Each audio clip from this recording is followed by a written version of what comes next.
it's Pat McAfee in a pub celebrating the start of the college football season.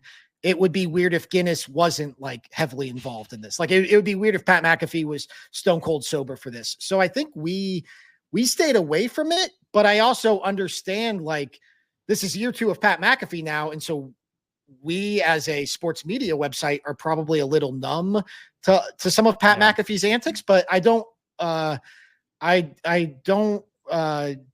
think it's odd that anybody would think that it's strange that, I kind of do think it's odd that people would think it's strange at this point, right? It's like, it's been a year, and as long as like the FEC the SEC and the Disney shareholders don't care, what do I care? What does anybody care? Are we like it's pearl clutching, and I think that's fine, but this did not cross that line to me.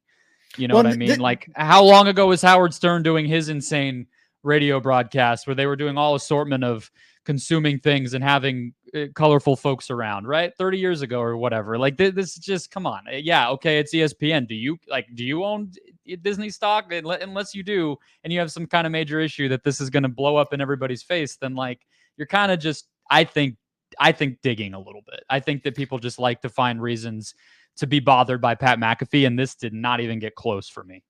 And this is what you brought Pat McAfee to ESPN for, right? Like this was your answer to Barstool Sports. You clearly saw some portion of the demographic that you were losing to places like Barstool and in places that were less rigid than you previously were.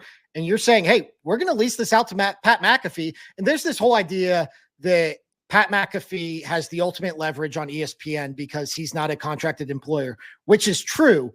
But ESPN knows that. Like ESPN was not surprised when Pat McAfee started flexing his muscles. I mean, no pun intended, but like to do these sorts of things. Like you can't be surprised when Pat McAfee acts like Pat McAfee, right? Like